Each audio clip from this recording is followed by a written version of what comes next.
Alas 5:10 na, 1 Western Visayas na. Alas 5:10 na, 1 Western Visayas na. We remain steadfast in our commitment in delivering local news that matters. Stories that inspire. Enriching the lives of Filipinos in the Philippines and across the globe. This is your GMA Regional TV. Buong puso para sa Pilipino. Mga balita, gatututukan, subong sa 1 Western Visayas.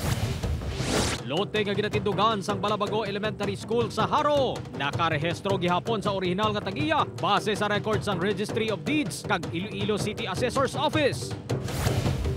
Suspensyon sang 12% VAT sa electric bill, mas paborable kaysa sa price freeze suno sa tagpamuno sang Sineco.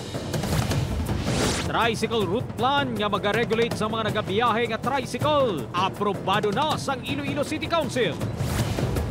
Kag Alexi Brooks, inkoronahan nga Miss Eco International Philippines 2025. Mga Ilonggo, proud kay Alexi.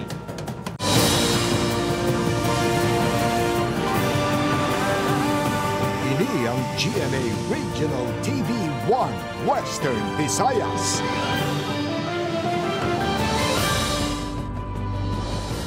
Mayong hapon, live sa GMA Iloilo Station. Ako si Gertrude Charlotte. Kako naman yung kapuso Inid Prietos, live kita di subong hapon sa bahin sang Barangay 19 sa Bacolod City. Makaupod man naton sa pagdulong sang balita dugay-dugay, si Zen Kilantang Sasa, live sa Barangay Cabugao Norte, Pavia, Iloilo.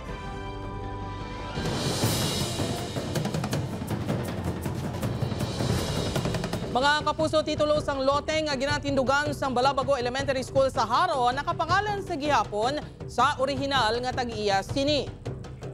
Samtang mga kapuso, abogado naman sa mga claimant ang nagpahayag nga wala sang documented deed of sale sang duta. Iloilo City Legal Office nagatinguha nga maresolba ang issue. Nakatutok Kim Salinas. Matapos nagtuaw ang isyu sang land ownership sa lote nga ginatindugan sang Balabago Elementary School, matapos may nagpakilala claimants, natukiban sa pagpangusisa sang news team nga ang nakarehistro nga pangalan sa Iloilo City Assessor's Office amo ang tag-iya sang duta. Ang claimants ang mga kabataan sang nakarehistro nga tag-iya. Suno sa Iloilo City Assessor's Office, regular nila nga gina-update ang ilang records. Namutang man sa tax declaration sa opisina ang pangalan sang tag-iya. Mag-update kin sinaya kung once may transfer of ownership, ma-present nila di ang ilang mga documents for the land. Then that's the time nga ma-update namon ang record nga kung sino ang current owner based on the title and the other documents. Apang suno sa Assessor's Office, may posibilidad nga ang ila record ang wala nagapakita sang matuod nga tagiya sang duta kung wala na presentar sa ila sang bago nga tagiya ang mga kinahanglanon nga dokumento. So after that, ma-transfer ng title, then that's the time i-present nila man di sa amon para ma-change namon para updated ang amon, ma-update na namon ang record. Sang ginsekyar sang news team sa Registry of Deeds, napamatudan man nga ang titulo sang lote sa bulutuan ang nakapangalan sa gihapon sa tag-iya sang duta. Madumduman nga nagsiling abogado sa DepEd Iloilo City nga may mga saksi sa baklanay sa tunga sang LGU, National Government kag sa tag-iya sang lote sang 2000-2001. Apang ini ang ginpanginwala sang abogado sang claimant. Sa ila official statement, ginpahayag nila nga wala sang baklanay nga natabo bangod wala sang documented deed of sale. Dugang diri, wala man nakabaton sang bayad ang tagiya sang lote. Bukas ang abogado sang claimants na tamdon ang ginaligar baklanay kung may dokumento nga ipresentar ang DepEd Iloilo City. Una na ginpahayag sa DepEd Iloilo City nga napasa na sa Iloilo City LGU ang demand letter sa lin sa abogado sang claimants. Ginpahayag sang Iloilo City Legal Office nga nagapag-iangot na sila sa abogado sang claimants agud maresolba ang issue. Ginsiling man nila nga madugay na nga may compromise agreement sa plano nga pagbakal sang lote nga natabo sa tunga sang LGU kag sa tagiya sang lote nga ginadoptar man sang Court of Appeals. Nabutang man sa agreement ang balor sang duta. Upod Kermel Porquia, Kim Salinas, 1 Western Visayas. Samtang mga puso sa Bacolod City naman ng mga negosyante nagapanghakroy sa puwerte kataas nga sukot sang kuryente. Suspensyon sang 12% VAT sa electric bill, mas paborable kuno kaysa sa pagpatuman sang price cap o price freeze, suno pa sa tagpamuno sang Seneco. Diyaring balita nga itong gintutuka. Ang e-bike driver nga si Jesus wala untat ang penitensya sa sunod-sunod nga pagtaas ng iyang bill. Ang ginakalarma sini, posible maapektuhan ang iya panangabuhian bangod sa sukot sa kuryente. Kada adlaw, 8 ka oras ang ina-charge sining e-bike. Agod makapamasada, harin agat tugtub hapon. Ano man pangabuhi namon? Basta samtang nga gina-hold kami, kagbay ang kita na ambag ang income. Antes matigaan kami, malagwalawgaw na lang kami. Basta lang sa kabataan mo, kaya mo lang na mo ginasaligan. Kung problemado makangin ni Jesus, ang mga charging station sa barangay ang nagakabalakaman sa balayiran pag-abot sang Hunyo. Ang sukot, nga 5 piso kada 45 minutos na charging fee sang e-bike sa Bacolod City, posible pasakaan ukon kung hindi na masarangan pa sang mga operator, pasiraduhan na lang ang negosyo. Tapos subong naghimo, nagid saya 8,000. Nag-utso, nagid saya as it 3,000 kaya nagsaka sa amon. Madala man namon sang nandigad nga bulan. Kaya galing siniya do nagsaka-saka nagid ya. Ano na siya ning fix niyo na siya nga sa kada balay may 3,000 kay saka sa kan kaya ang akon nga 5,000 naging mong 8,000 subong. Samtang, sa baylo price freeze nga ginuduso ni Bacolod City Mayor Albi Benitez sa Department of Energy kag Energy Regulatory Commission.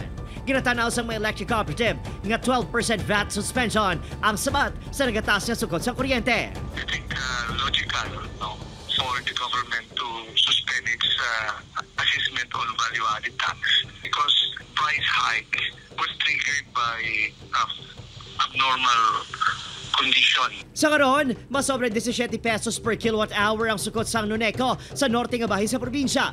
Malapit 18 pesos naman ang sukot sa per kilowatt hour sa franchise area sa Nuseco sa sur. Samtang 15.16 pesos per kilowatt hour ang sukot sa Seneco. Ang pagsakang resulta sa pagtaas ng presyo sa spot market nga epekto naman sa tuman kainit nga tiyempo. O Batyering Alcasillo, Adrian Priatos, 1 Western Visayas. Pila ka kabataan nga temprano pa nagbusong, ginpakigbahin ng ilang mabudlay nga inagyan. Ini ang gintutukan ni Zen Kilantang Sasa, live sa Barangay Kabugaw Norte, Pavia, Iloilo. Zen?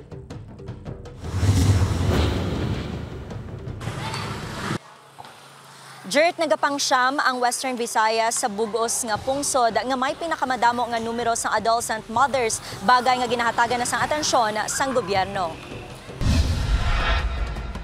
Manog 18 anyo si Yani sa nagbusong kay Baby Gab, apang gintago siniyang iya kahintangan sa iya ginikanan, bangod sa kahadlok ilabi na nga nag-eskwela pa ini.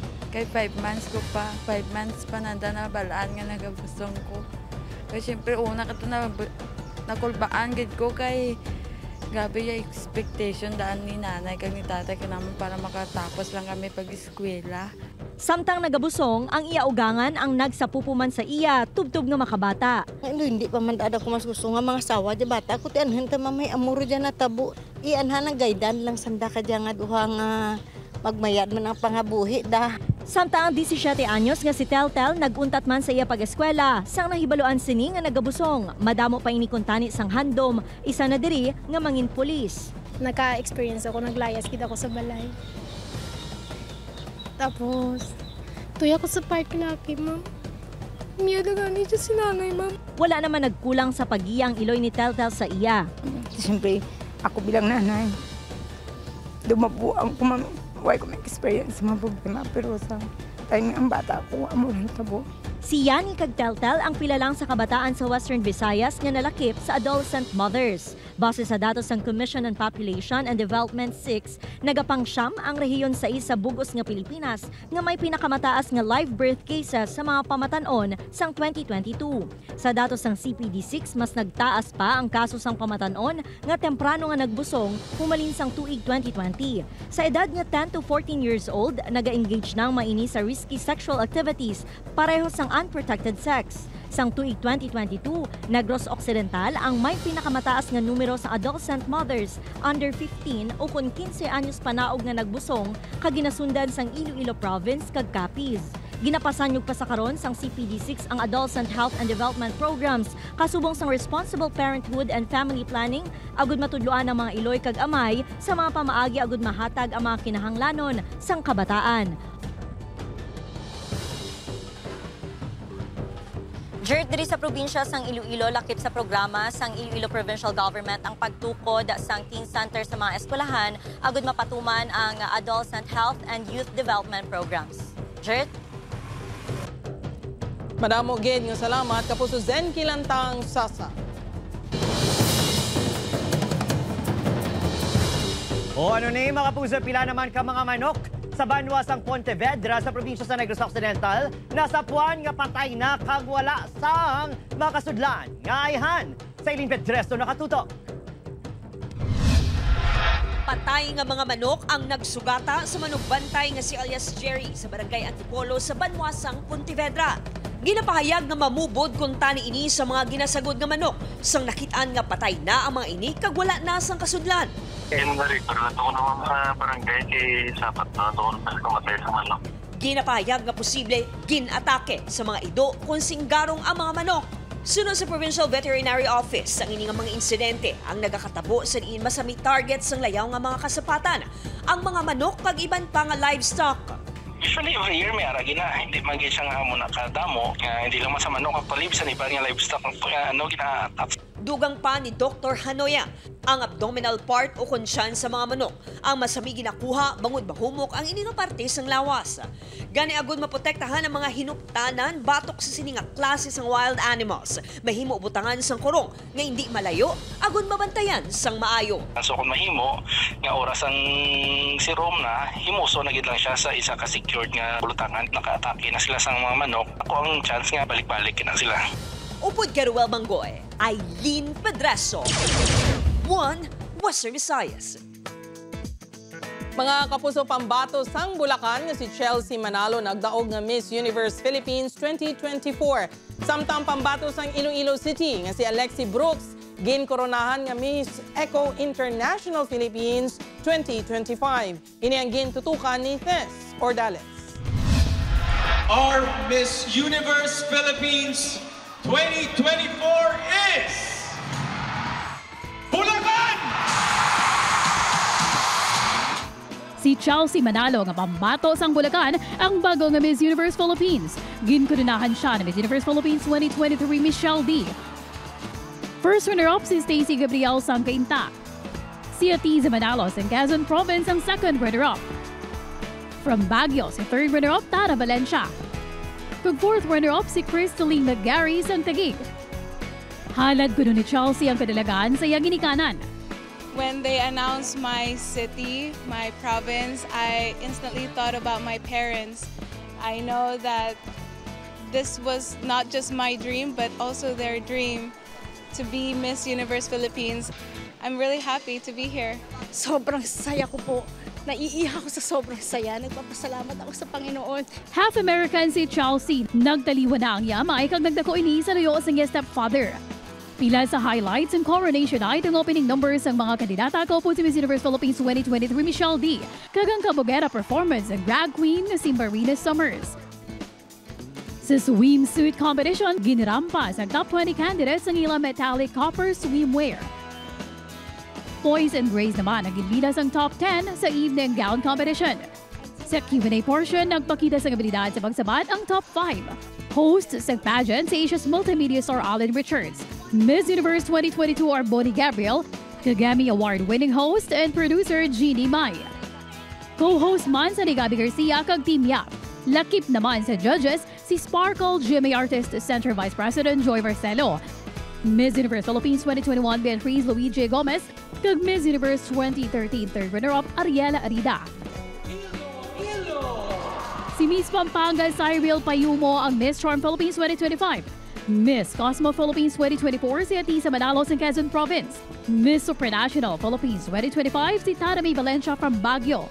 Si Alexi Brooks ng Iloilo City ang Miss Eco International Philippines 2025. Gani, very proud ang pinaka mga Ilonggo sa iya performance. Super proud ako kabasan Ilonggo. So, kayo lang ka nagdaog sa Eco International.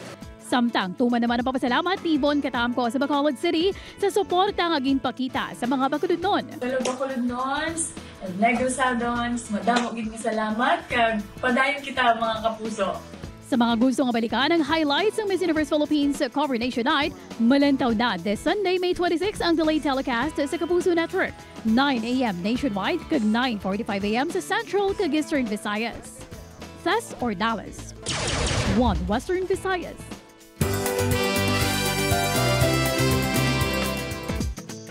O mga pusoari, exciting! Maglagaw kita sa matahong nga syudad sa Escalante sa probinsya sa Negros Occidental kag makisadya sa ila selebrasyon sang 26 Man Lambos Festival kung sa diin igapasunday pinaagi sa madinuagon nga performances ang traditional nga pamaagi sang pagpangisda gamit ang lambos. Siyempre, mas mangin espesyal ang kapistahan kaupod. Sanday Kapuso Stars Lian Valentin, Jake Vargas, kag my guardian alien cast Josh Ford, pati man si Christian Antolin sa ating Kapuso Fiesta. Kitay-kita mga Kapuso sa Sabado 7 p.m. sa Escalante City Public Plaza. See you there!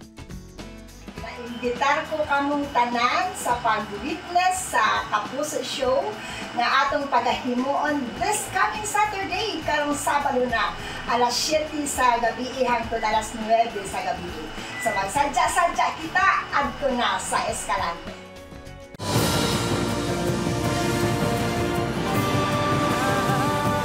Ini ang GMA Regional TV 1 Western Visayas.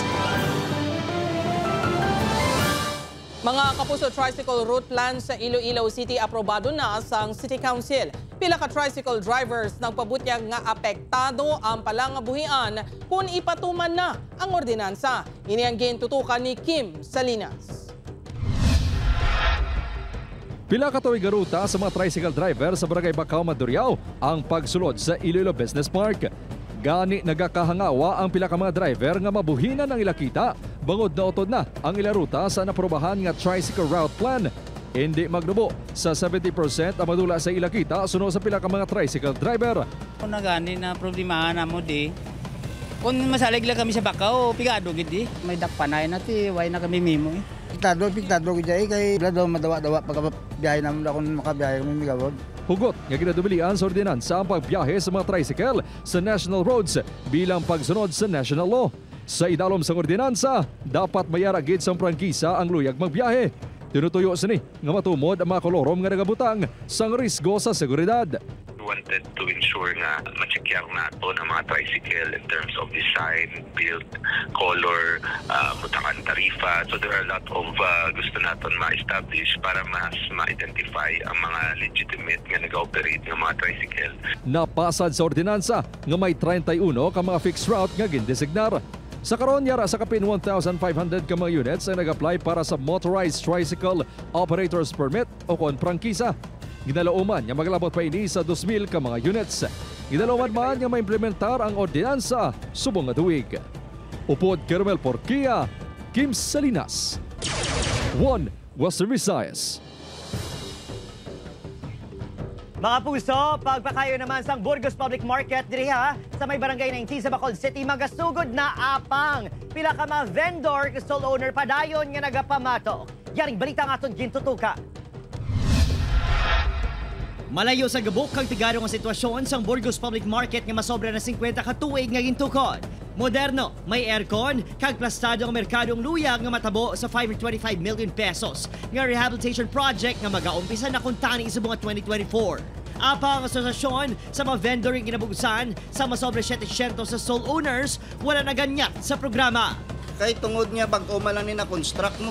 Number 1 gida ya, bago lang ni naka-construct at the same time ma-displace kami sa pagaywaton kung matabo manggid nga ipustro yagid ang ina nga project. Sa weekend magatipon ang mga vendor agud mapatpat ang ila posisyon. Sa Lunes ang plaso nila nga magsumite sang ila desisyon sa alkalde.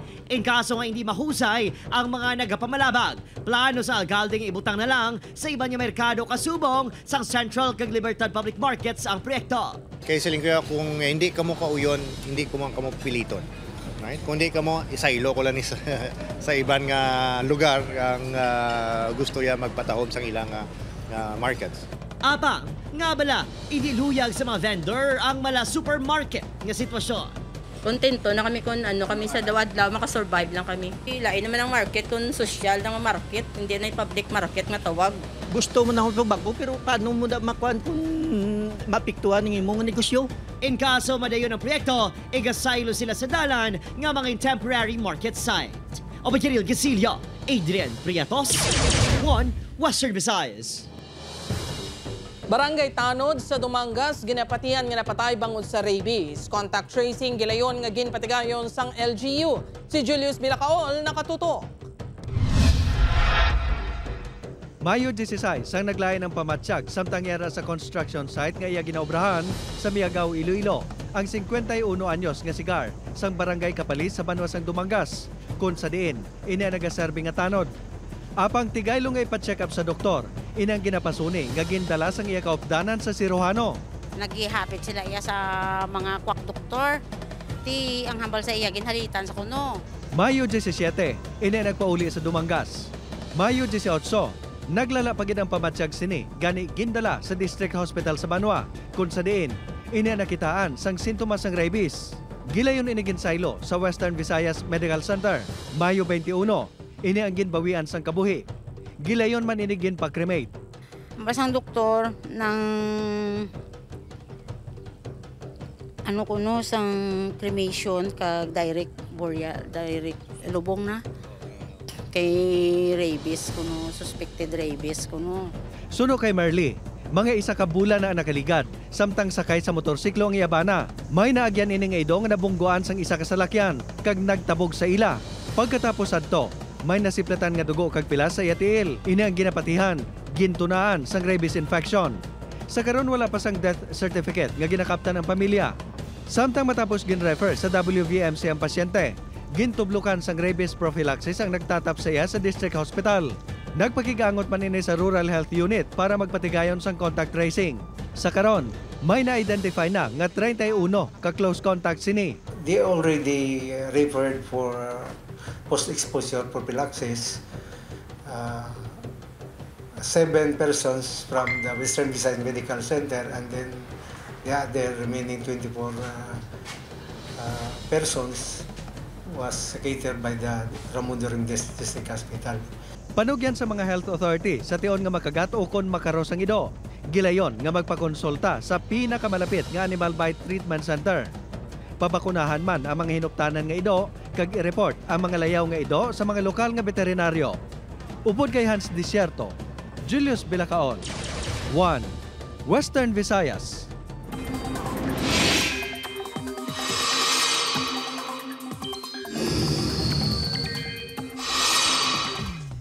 Mabusa base naman sa forecast ng Pag-asa, naglabot sa 45 degrees Celsius ang maximum heat index sa Rojas City, Capiz, Zubong Adlaw. Samtang naglabot naman sa 46 degrees Celsius ang maximum heat index sa Iloilo pati man sa Negros Occidental. Samtang yara na sa sulod ng Philippine Area of Responsibility Conpar ang low pressure area nga ginabantayan sa Pag-asa. Ulihin nga nakita ng LPA sa kalayoon nga 870 kilometers na silangan ibahin sa southeastern Mindanao. Sunod sa Pag-asa, ginalauman nga magapalapit ini sa may eastern Visayas section ukon Bicol region. May chance man ini nga magbaskog kag mangin bagyo buwas kag pagkatawgon nga bagyo aghon ang manginuna nga bagyo sa FAR subong 2024. Amat-amat na ang mabatsagan ang pag-ulan sa pinakabahin sa Karagakang Eastern Visayas bangod sa mga panganod dalas ng LPA. Sa datos naman sa Metro Weather, posible nga mag-ulan sa pinakabahin sa Aklan, DK, Iloilo kag Negros provinces. Posible man ang ulan sa ibang pakabahin sa pungsod bangod sa localized thunderstorm.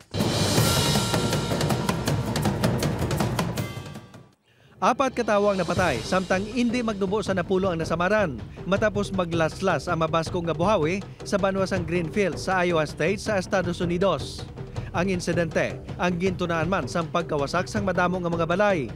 Kaangot sini, gindeklarar ni Iowa Governor Kim Reynolds ang disaster emergency sa 15 ka counties para gilayon nga mapadala ang ayuda sa among mga lugar.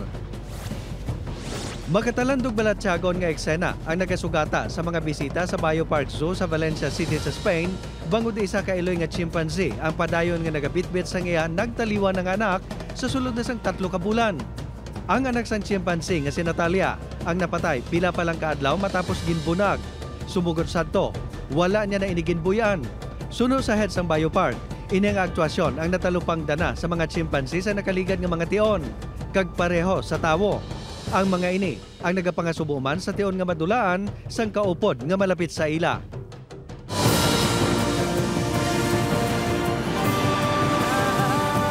Kini ang GMA Regional TV 1 Western Visayas. Mga kapuso, ikapitong ang police station sa Iloilo City na talanang ay pahamtang sa Barangay Tanza, Esperanza City proper. 3 pagid ka police stations na talana man ngay pahamtang sa iban pang distrito sa Iloilo City. Ini ang gintutukan ni Julius Bilacaol. Ang ginamo sa tunga sa mga kabataan ang isa lang sa mga problema nga ginapangatubang sa mga opisyal sa Barangay Tanza, Esperanza City proper. Ang dako nga challenge dira ang mga gang na sa mga kabataan naton. Ang iban may mga incident man dira sa mga petty crimes. So, may snatching, may mga pangawatay. Ang ini nga mga palaligban ang mahimo na mapahaganhagan kung hindi gid man matapna sa masunod nga bulan bangod sa natalana nga pagsugod sang operasyon sang panibago nga police station nga ipahamtang sa among nga barangay. Pagkatawgon nga Police Station 7, ini ang mga serbisyo sa pila ka mga barangay sa city proper nga sa karon ginadumalahan sang Police Station 1. Magluwas ini, may 3 pagid ka mga police station nga igatukod sa Mandurriao, Haro kag Lapos. Kon matigayo na, manginapulo na ang police stations sa syudad sang Iloilo. Sa karon, may gindugang na nga 132 ka mga pulis sa ICPO nga tuyo igapang-assign sa mga bago nga police station. May tukoron man nga technical working group nga magaplastar sa mga kinahanglanon sa mga bagong estasyon, ilabi na gid ang mga salakyan. There will be possibilities may mga realignment kita anay meantime sa iba naton nga mga patrol vehicles para nga ma-comply ang mobility requirements ng mga bago nga police station. Ang pila ka mga residente sang Tanza Esperanza, ginaabi-abi ang natalana nga pagpahamtang sang police station sa ila barangay. At least maganagan ang tao nga mag-ubra sang hindi mayo. Iti may pulis na din malibre ang katulugon mo. Ang police station ang ipahamtang sa iCare building. Kag mangin kaupo diri sang kapulisan ang iban pa nga mga responders sa Iloilo City. Lakip na ang Bureau of Fire Protection. Upod kay Hans Desierto, Julius Bilacaol, 1 Western Visayas. Pagbatigay naman sa cloud seeding sa Negros Occidental, posible nga madayon na sunod sa Department of Agriculture 6. Samtang pila ka mga mangunguma, mahulat na lang kuno sang natural nga ulan. Nakatutok Aileen Pedreso. Ginahulat-hulat sang mangunguma nga si Jonathan nga magtupa ang ulan. Karon nga nagagulugalom na ang tiyempo diri sa Talisay City sa Negros Occidental. Insakto gid kuno kung tani nga mag-ulan. Bangod na tiyempohan man nga naguba ang motor nga ginagamit sa mga ini sa pagbunyag sang tubo. Magulan gid siya. Kay damo gid kinanglan sang ulan subong. Sang ligad niya adlaw nagulan pero kwan lang do totality lang. Ulan man ang ginapangayo sang mangunguma nga si Ramila para makabalik ang mga ini sa ilang trabaho sa kampo. Okay man tanay kon magulan-ulan siya para may obra man ang tao. Kulang man Japon. Sunod sa Department of Agriculture Region 6, posible na nga magpatuman sa cloud seeding sa Negros Occidental bangod sa cloud potential nga kinahanglan sa artipisyal ng ulan. Posible nga na kita sa tungod sang presence na sa kitable cloud. Kaya kung lang tawon natin, tuwag man may presence na kitman sang ulan. Basihan sunod sa DA6, ang weather forecast ng pag-asa sa diin magapadayon nga maeksperiensyahan ang mainit nga panahon. Wala pa sang kumpirmasyon sunod sa DA kung aprubahan sa National Office ang pondo para sa ginaduso nga cloud seeding sa probinsya. Apang para sa pila ka mga mangunguma sa probinsya, madayon man o kung hindi ang cloud seeding, mahulat na lang sila sa natural nga pagtupa sang ulan. Upoy Keruel Banggoy, Aileen Pedreso, 1 Western Visayas.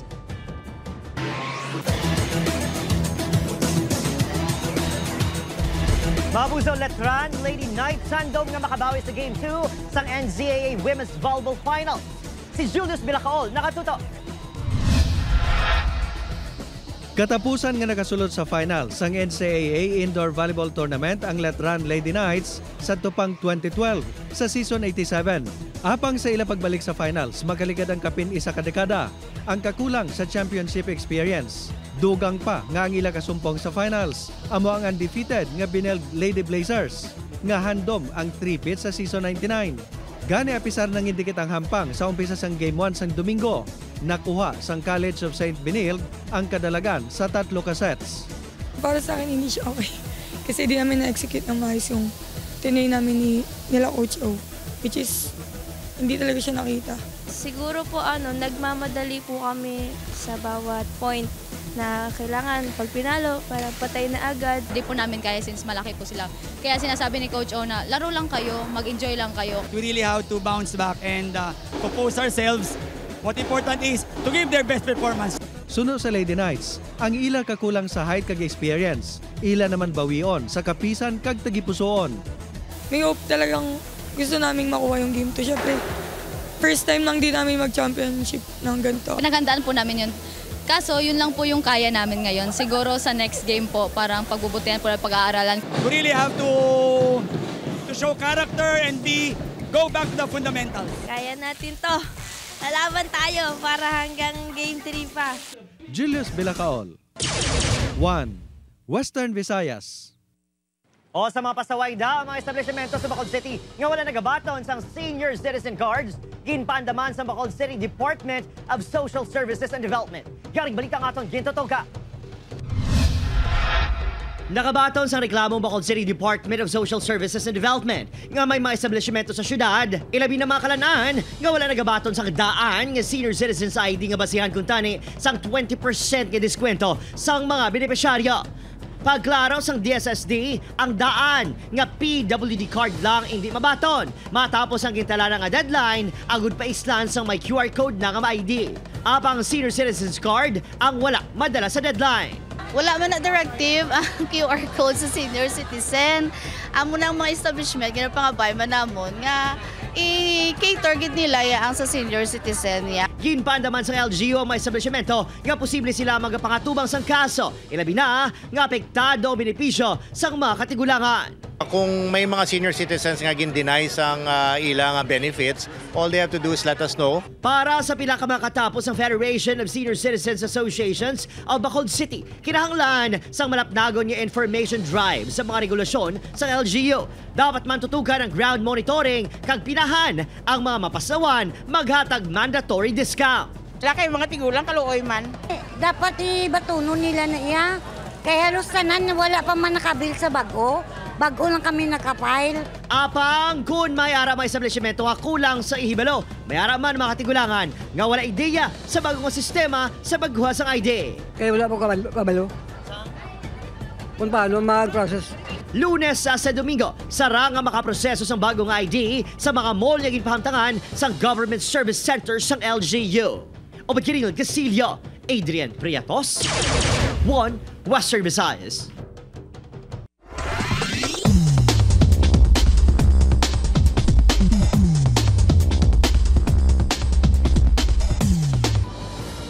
Sa aton mga kapuso diri sa Western Visayas, nagsubong man sa aton mga kapuso abroad, madamo gini salamat sa padayon niya pagtutok. Ako si Adrian Prieto. Kapuso mag-isa kita kagibalo ng mga balita tungod local news matters. Ako si Jethro Charlatan, ini ang 1 Western Visayas, bugos nga puwersa para sa mas dako nga misyon kag mas masangkad nga pagserbisyo sa pungso.